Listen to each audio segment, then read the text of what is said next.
उद्धार करने के लिए भगवान ने स्वयं वनवास लिया है। प्रमाण दो रामायणों में आया है, एक तो विश्राम सागर में आया और दूसरा आया है किंब रामायण में। और दोनों रामायणों में प्रमाण आया है कि भगवान को वनवास दिया किसी ने नहीं है, भगवान ने स्वयं वनवास लिया है। कारण है एक नहीं 3 कारण बताए गए हैं राम के वनवास के। 3 कारण ध्यान दीजिएगा। पहला कारण ये है कि भगवान ने जब बाली को मारा, ध्यान देना, बाली कोई बहुत बड़ा अपराधी नहीं था। भगवान ने जब बाली के हृदय में छिप करके जब बाण मारा तो बाली जब धरती पर गिरा तो बाली कहने लगा, महाराज मैं बैरी सुग्रीव प्यारा अवगुण कवन नाथ मैं मारा। ये नाथ एक बात बताइए, तुम उसी को मारते हो जो अपराधी होता है, पर आपने मुझे क्यों मारा? मैंने कौन सा अपराध कर दिया? भगवान कहने लगे तू सबसे बड़ा पापी है, अपराधी है। भगवान कहने लगे कौन सा अपराध तूने किया? तू अपराधी है। बाली कहने लगा एक बात तो बताओ, कौन सा अपराध किया मैंने? कौन सा अपराध किया? भगवान कहने लगे सुन बाली, तूने अपराध जो किया है, भगवान कहने लगे कि अनुज बधु भग ने सुत नारी सुने सत कन्यासम ये तारी।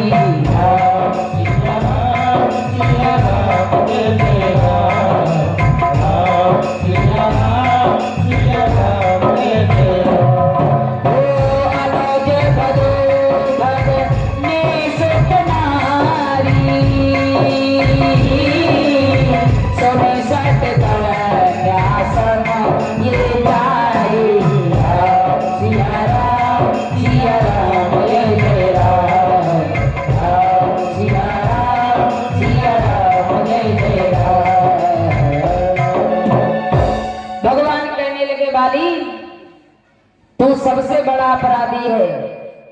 अनुज बधु भगनी सुट नारी सुन सट कन्या समय चारी। इनही कुदृष्ट बिलो कही जोई ताई बधे कछुपा भी न हुई। जो अपने छोटे भाई की स्त्री के ऊपर और पुत्र की स्त्री के ऊपर और कन्या के ऊपर और बहन के ऊपर जो कुदृष्टि डालता है, बाली ताई बधे कछुपा भी न हुई। इन चारों को यदि मार दो तो कोई पाप नहीं लगता है। और तूने अपने सुग्रीव की नारी को अपने घर में रखा, और सुग्रीव को जिसकी नारी का घर में अधिकार है और जिस भाई का घर में अधिकार, तूने उस भाई को निकाल दिया, उसकी नारी को घर में रख लिया। ये सबसे बड़ा तूने अपराध किया। बाली को हंसी आ गई। बाली कहने लगा महाराज चलो आपकी बात मैंने मान ली कि मैं अपराधी था, लेकिन अगर अपराधी था तो इस अपराधी बाली को सामने से आकर के मारते, छिप करके क्यों मारा? भाई जो अपराधी है, जो पापी है, उसे सामने से मारो, छिप करके तो कायर लोग वार करते हैं। क्या आप कायर हो? भगवान ने कहा मैं कायर नहीं हूं। तो बाली ने कहा तो फिर बताइए छिप कर मार क्यों मारा मेरे, अगर मैं अपराधी था? और हे प्रभु, अगर मैं आज अपराधी होता तो मरते समय आप मेरे सामने न खड़े होते, क्यों छिप करके बाण मारा? भगवान के पास इस बात का उत्तर नहीं था कि इस बाली को मैंने छिप करके क्यों मारा, क्योंकि भगवान अपनी मैया कैकेयी के वचन में बंधे थे, इसलिए बाली को मारना पड़ा। कैकेयी मैया के वचन में इसलिए बंधे थे भगवान, क्योंकि एक बार बाली ने महाराज दशरथ से युद्ध किया। बाली चाहता था कि मुझे अयोध्या का राज्य मिल जाए, तो युद्ध किया जब महाराज दशरथ से, तो वहां पर कैकेयी भी थी। और जब दशरथ से युद्ध किया तो उस बाली ने दशरथ के राज मुकुट को लेकर के और किष्किंधा में लेकर के आ गया।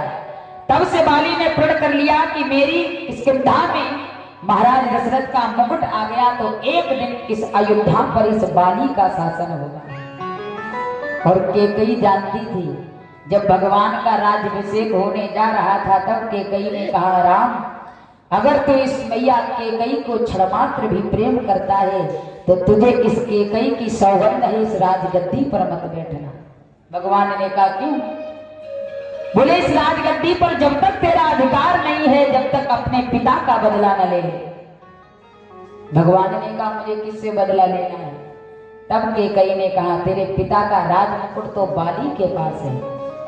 जब तक बाली को मार करके और अपने पिता का राज मुकुट ला करके अयोध्या में नहीं रख देगा, तब तक इस राज्य का अधिकारी तू नहीं बन सकता।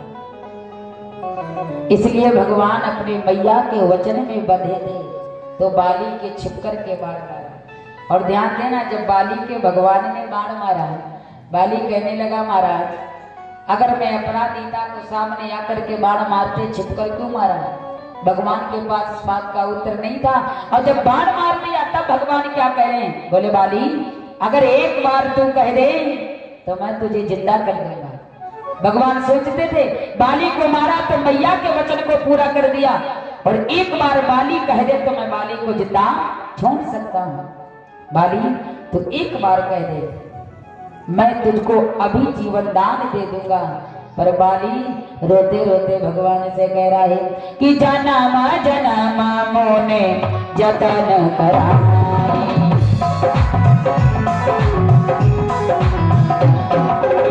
जनमा जनमा मोने जतन कराई,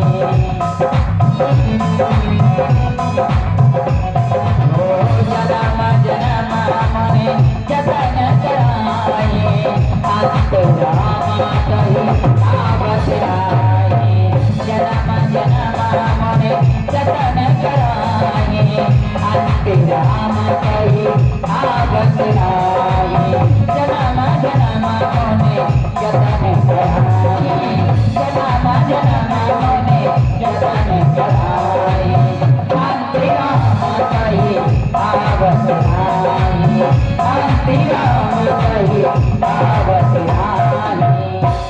आज बाली भगवान से कहने लगा प्रभु जन्म जन्म मोने जतन कराही, अंतराम कही आवत नाही। हे नारायण आज तूने इस बाली पर कृपा कर दी।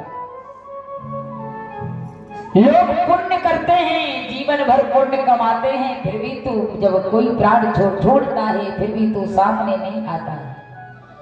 और आज मैं अपराधी होकर के भी, पापी होकर के भी तूने मुझे मारा, तो आज मैं तेरे सामने मरूंगा। अगर तूने मुझे जिंदा कर दिया मैं फिर से अपना जीवन बिताऊंगा, उसके बाद यदि मैं मरूंगा तो क्या आप मेरे सामने होगे? भगवान ने कहा तब नहीं मैं होगा। बाली कहने लगा महाराज तो मुझे जिंदा नहीं रहना है, मैं तुम्हारे सामने ही अपने प्राणों को त्यागूंगा। इसलिए जन्म जन्म मुनि जतन कराई, अंतराम कही आवत नाही। अंत समय में भगवान नहीं आता, पर बाली के सामने अंत समय में भगवान खड़ा है। तो भगवान अपने मैया कैकेयी के वचन में बंधे थे। मैया कैकेयी ने ही भगवान से कहा कि बाली को मार करके अपने पिता का राज मुकुट लेकर के आ। और दूसरा कारण विश्राम सागर में बताया जाता है कि रावण इतना अत्याचारी था, अपने राक्षसों को चारों दिशाओं में भेज दिया, केवल अयोध्या बची थी जिस पर रावण का आक्रमण नहीं हुआ। भगवान ने सोचा हमारे होते हुए रावण के हाथ में हमारी अयोध्या पहुंच जाए, अगर मैं राजगद्दी पर बैठ जाऊंगा तो फिर रावण को मार नहीं पाऊंगा, क्योंकि काम एक ही होगा, या राज सिंहासन पर बैठ करके राज सत्ता चला लूं, या फिर वन में जाकर के मैं रावण को मार सकूं।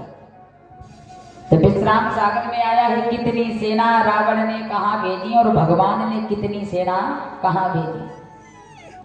तब भगवान ने कैकेयी से कहा था भैया जिस दिन मुझे राजगद्दी मिले उस दिन मुझे राजगद्दी नहीं बल्कि 14 बरस का वनवास मांग लेना, क्योंकि रावण की मृत्यु के मात्र 14 ही बरस बचे थे।